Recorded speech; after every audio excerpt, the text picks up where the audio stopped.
Nah, assalamualaikum warahmatullahi wabarakatuh. Jumpa lagi di channel Dokter IT Bird Farm, channel yang konsisten membahas tentang rawatan murai batu lomba dan penangkaran dunia burung ya teman-teman. Tema kali ini saya ingin membahas mengenai percuma ya mengembunkan murai batu ya. Kalau murai batu teman-teman seperti ini. Jadi seperti apakah yang percuma ya kalau kita embun-embunkan kalau memang murai batunya tidak kondisi ya. Sebelum masuk ke topik pembahasan kita masuk ke intro terlebih dahulu. Cekidot.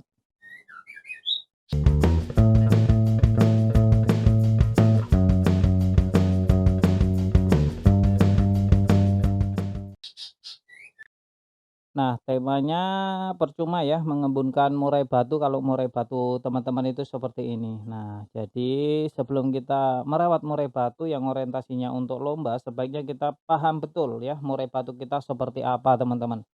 Jangan asal-asalan ya dalam memelihara murai batu. Sepertinya teman-teman perlu memahami metode Manpack namanya, yakni ada 5 konsep ya. Ada Manpack. M yang pertama adalah mental. Mental sangat penting sekali sebelum kita merawat murai batu atau memiliki yang orientasinya untuk kontes, untuk lomba. Yang kedua ada nutrisi ya, ada nutrisi. Yakni asupan vitamin yang diberikan ke murai batu kita di jangkrik, ulet dan sebagainya ya seperti kroto juga perawatan nutrisi ya. Terus ada perawatan. Yang keempat ada ego dan ambisi dan yang kelima ada karakter. Ya, ini metode Manpack ya, ada 5 konsep, mental, nutrisi, perawatan, ego, ambisi, dan karakter. Nah, ini perlu dipahami.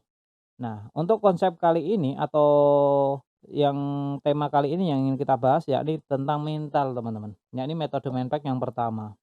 Jadi kita akan percuma mengembunkan murai batu ketika yang kita rawat atau yang kita embunkan ternyata murai batunya tidak ada mental. Sangat disayangkan ya, sudah kita rawat capek-capek, pengembunan juga penuh resiko, pagi-pagi waktunya ngantuk, kita harus bangun, harus pengembunan, belum dijaga, dikondisikan di tempat yang sebagaimana mestinya, ternyata yang kita embunkan burung murai batu yang tidak punya mental. Nah, ini kita nanti akan membuang-buang waktu teman-teman. Sebelum kita merawat mengembunkan burung murai batu, pastikan dulu bahwa murai batu itu memang memiliki mental yang bagus. Nah, untuk pengembunan sendiri memupuk agar mental tadi semakin tebal, semakin bagus ya, semakin memiliki kepercayaan diri saat kita embunkan di pagi hari, terus dia mendapatkan udara yang paling pertama, paling bersih, paling sejuk. Dan untuk murai batu sendiri kan memiliki yang namanya karakter teritorial, karakter penguasa wilayah. Nah, disinilah peran pentingnya ketika murai batu yang memang ada mental. Tapi kalau burung murai batu tidak ada mental, ya maka nanti, yang ada murai batunya malah udah murai batu nggak bunyi dan nggak makin, mau bunyi malahan, ya.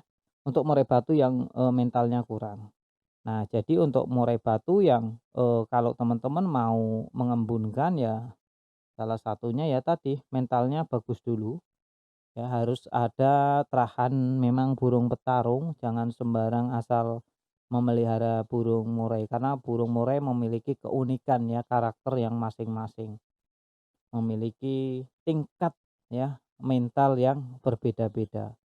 Ada yang dari pastol dari muda memang sudah juara terus, ada yang, nggak ketemu setnya karena mentalnya sempat terganggu, ada yang mentalnya bagus lalu tergoncang di tengah jalan karena rawatan yang salah dan, lain sebagainya.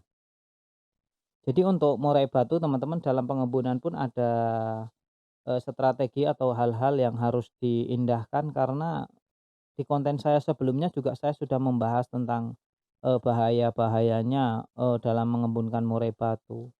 Yang paling pokok adalah murai batu kita rawat standar dulu ya, jangan menambah rawatan ekstrim sebelum kita melakukan standar rawatan yang sebagaimana mestinya. Contoh, ketika kita sudah, merawat secara konsisten, pemberian pakan juga oke, pemberian nutrisi oke, dari mental juga oke, silakan ya untuk merawat nambah lagi ya.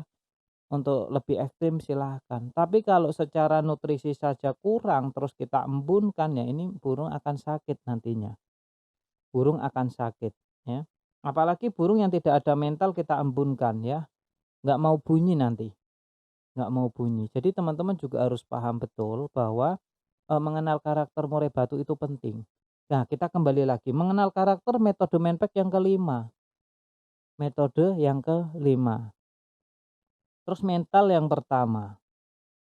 Jadi ini ada kaitannya semua ya, metode Menpek itu ada kaitannya semua, jadi tidak boleh diindahkan satu pun dari perawatan ya. Perawatan ya harus konsisten, harus tepat waktu. Udah ngerawatnya kita ibarat kata itu ngerawatnya itu kewajiban dan pengembunan adalah sunnah. Nah itu konsepnya tuh seperti itu ya, kewajibannya kita lakukan dulu, baru untuk nambah menggunakan pengembunan tadi. Kalau intinya saja nggak dilakukan terus kita hanya nambah-nambah yang biasa itu percuma teman-teman, ya akan percuma tentunya. Seperti mental juga wajib ada, ya nutrisi juga harus terpenuhi minimal standar lah. Terus dari perawatan juga harus konsisten, itu pokok dan poin penting teman-teman. Sebelum kita merawat lebih jauh lagi, sebaiknya standar dulu kita luluskan dulu. Baru kita mulai berpikir mencari kekurangan dengan setelah mengenal karakter dari burung murai batu kita. Sebenarnya sebelum teman-teman melakukan pengembunan, sebaiknya teman-teman tanya dulu pada diri teman-teman, ya. Teman-teman tanya dulu pada diri teman-teman, sebenarnya itu pengembunan itu fungsinya untuk apa, ya. Dan teman-teman memelihara burung murai batu itu karena apa? Nah, itu juga poin penting yang harus dipahami, betul-betul dipahami. Jadi kita tidak salah dalam menafsirkan. Ketika kita sudah mengenal karakter burung murai batu, lantas kita paham betul bahwa mengembunan itu penting, ya niscaya kita akan memperoleh apa yang kita inginkan, teman-teman. Ya, yang penting poinnya burung murai batunya sehat dulu. Burung murai batunya dirawat baik-baik terlebih dahulu, baru akan ada perawatan-perawatan lainnya. Jangan sampai kita merawat murai batu yang eh, ekstrim-ekstrim tapi untuk rawatan wajibnya tidak kita lakukan. Nah, hal-hal inilah yang akan nantinya membuat murai batu kita malah tidak jalan. Ya, murai batu kita akan nakal malahan. Ya, akan sembarangan, susah dicari settingannya, susah prestasi, susah juara dan lain sebagainya. Itulah hal-hal yang teman-teman perlu pahami benar-benar, jangan sembarangan dalam merawat murai batu. Intinya dirawat dulu baik-baik teman-teman, baru kita melakukan tambahan-tambahan yang lainnya ya. Nah, kiranya itu kita masuk ke penutup ya teman-teman. Terima kasih yang sudah pada mampir ya. Perlu dicatat teman-teman sebelum kita mengakhiri video ini, bahwa video ini sebenarnya ditujukan untuk mereka agar lebih waspada untuk menjaga murai batunya. Tapi kembali lagi ke teman-teman semuanya, mau dijalankan silakan, enggak juga enggak apa-apa. Yang jelas saya cuma berpesan murai batunya dijaga baik-baik, jangan sampai rusak ya. Dan perlu dicatat juga setiap murai memang memiliki karakter yang berbeda-beda. Jadi setiap perawatan tidak perlu diperdebatkan antara satu dengan yang lainnya. Kalau cocok dijalankan, nggak cocok ditinggalkan. Jangan cuma sekedar membaca judul saja ya. Pahami isinya, tonton dari awal sampai detik ini. Bagi teman-teman yang menonton sampai detik akhir ini, saya kira tidak akan ada perdebatan lagi di kolom komentar. Salam sehat.